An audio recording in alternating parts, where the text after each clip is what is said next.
Competition in business is deemed healthy, but sometimes things can take a turn for the worse. We discuss competition in business and the green-eyed monster, jealousy. What to do when things go south. We chat in this morning's legal talk to Hahn attorneys' Janusz Luterek. A very good morning to you, Janusz. Good morning. Good to chat to you again. As always, yes, likewise. I think the first question, Janusz, will always be, but are the comments being made actually true? Well, that is the issue. So if the comments are true and reasonably in the public interest, then there may be very little you can do. You know, if it's newsworthy and true, then there's also very little you can do about this. But remember, not everything that is true is in the public interest. So just because something is true doesn't mean I can go disclose somebody's private life or private information. So that is, of course, a thing that people have to be very, very careful of. But if there's a slippery floor in your shop and the other third person has fallen and hurt themselves, you can go and post, this guy's floor is slippery and people fall on it and hurt themselves. And there would be very little that they could do about that. Okay, but what happens if the comments are actually false and the intention is to harm my business?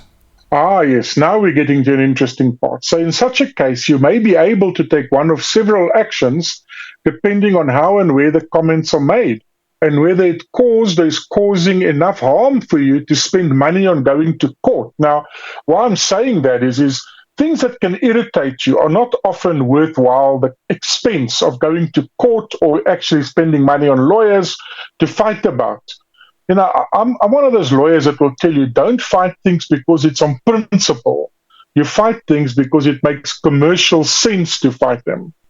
Yeah, it makes sense to me, Janusz, but what if this competitor is now posting negative lies about my business on social media? What can I do? Because now I've got proof. Well, that is, of course, a difficult one, because the problem faced by you before you can take any action is being able to show that it's actually the competitor who's posting the fake news, the lies about you. You know, anyone can open a Twitter account in any name and using a Gmail as their contact, in which they've also used a false name, by a prepaid cell phone from the little shop on the corner, which is already pre-recorded. And it can be very difficult to prove who is the source of the tweet or the Facebook post or etc., unless they admit it to you. You know, you write to them, you say, why are you posting stuff like this about me? And they answer you and they say, because it's true and we're going to keep posting it.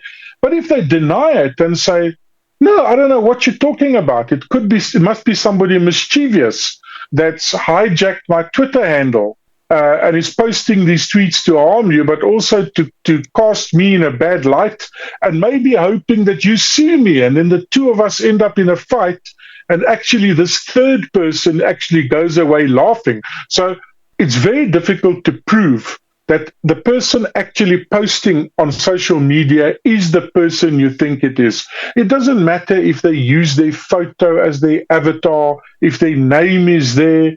This happens all the time, that people open accounts that are not theirs. But Janusz, now can I ask the social media platform, let's say Twitter or Facebook, to take it down?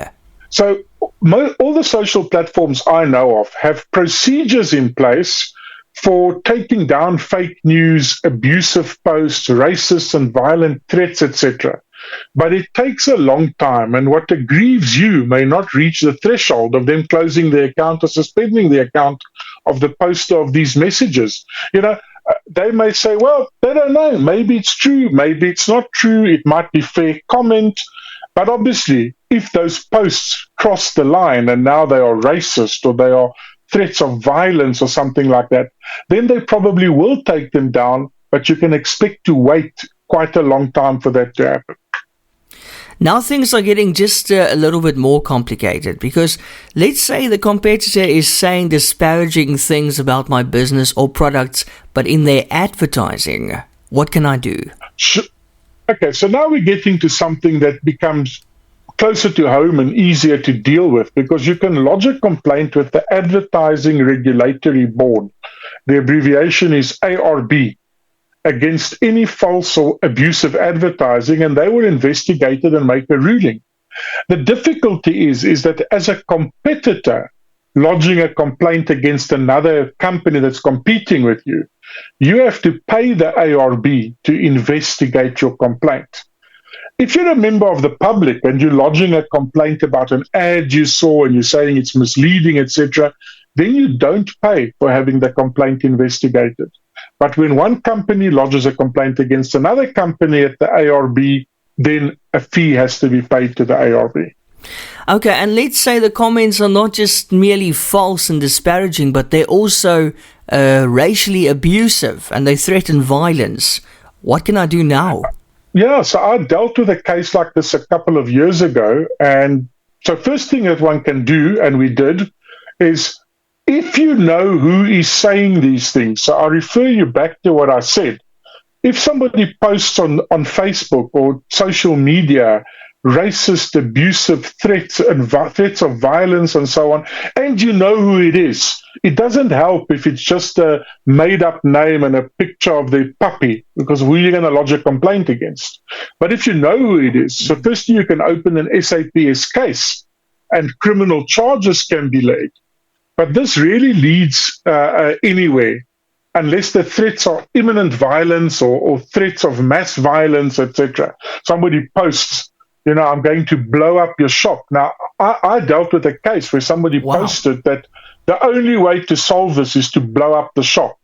Yo. Now you don't know, are they serious or are they not serious? So then, of course, you can lay a complaint at the police, and the police then investigate and so on. But anyone that's dealt with the police will know that's a slow process. You may wait a long, long time, if ever, for it to be resolved. Yeah. The second route to be taken, which is the route my client took when this situation arose, is we went to the High Court in Cape Town. We applied for an urgent interdict because threats had been made. And the High Court in Cape Town granted an interdict against this person, ordered them to remove the posts from their website, from the social media, and to post an apology.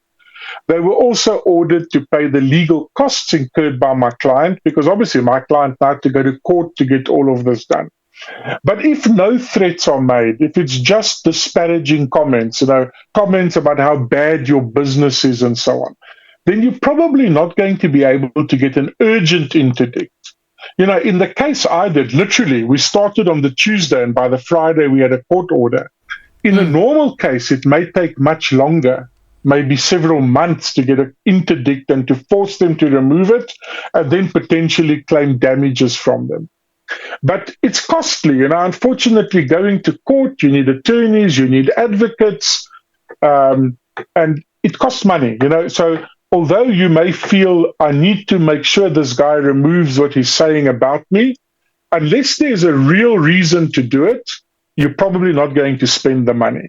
Obviously, if there are real threats, it's going to be worthwhile to spend the money.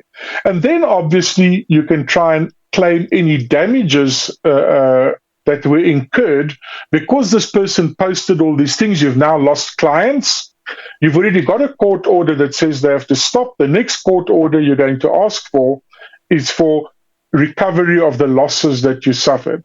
Now, we're not in America, but in America, for example, companies have been awarded big damages against the person posting false ratings and comments about a hotel, about a guest house, about a venue where there was a wedding held, etc. Now, in South Africa, you could probably do this as well, but you wouldn't get a lot of money. You would have to show how many weddings got cancelled, how many people cancelled their bookings after reading the post which says it's the filthiest guest house I've ever been to, and so on. So you'd need to be able to show those things. You can't just claim it. Okay, well, that makes sense. And just in conclusion for today's discussion, Janusz, let's say if a person just goes around saying false things about me and my character and my business, there isn't a claim I can make to punish them for doing this because they're not threatening violence or making racial slurs, etc. Well, you may be able to sue them for defamation. And this seems to be becoming a bigger thing in South Africa. A few years ago, if you asked me this, I would have said, don't waste your time, just turn away, ignore them. But today, there are people being awarded hundreds of thousands or even more. I saw a case of, I think, over R1 million for defamation.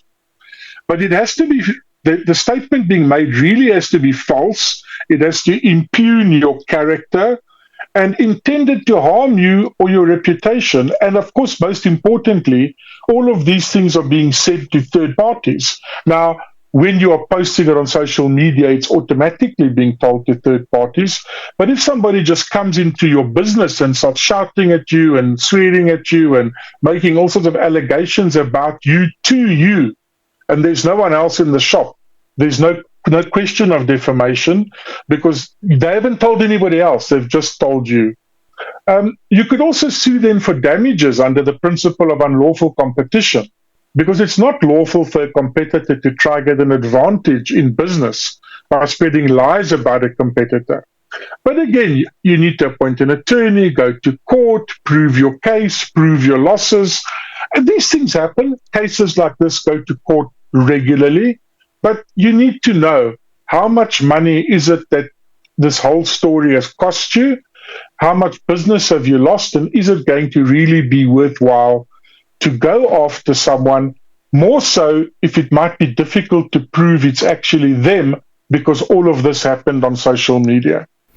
Okay, so just one more question, Janusz. I was just thinking about it now. Let's say you're standing there in your shop, but there's nobody inside, and then this competitor comes in, because I know this happened in a small town before, and he actually not just verbally assaults you, but also physically, and now you've got CCTV footage of it. What can you do? Can you lay an assault charge, or...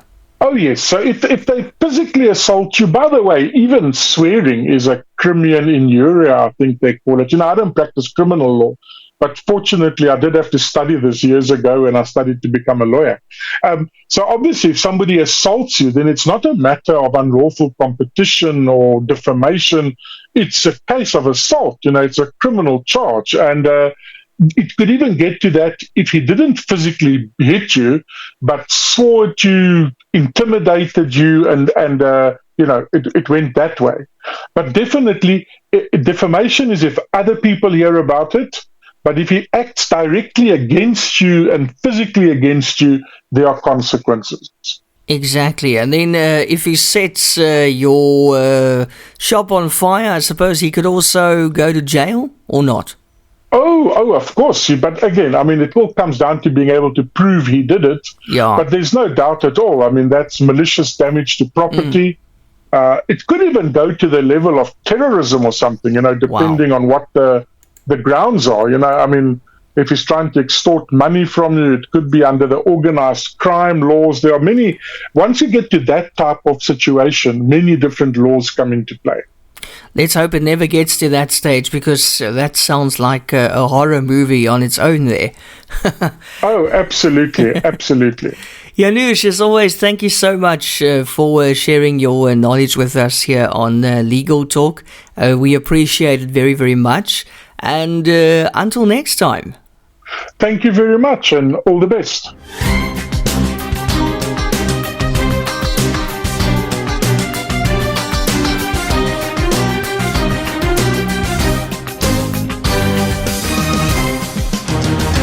Are you or your business in trouble and struggling to find a solution? Call Hahn & Hahn Attorneys, as we assist clients in finding solutions. We specialize in consumer and food law, commercial and construction law, forensic investigations, and administrative law. Visit hahnlaw.co.za. That's HAHN. We assist clients nationwide. Hahn & Hahn Attorneys, because we care. Don't miss Legal Talk with Hahn & Hahn Attorneys, Wednesday mornings at 10 on eRadio.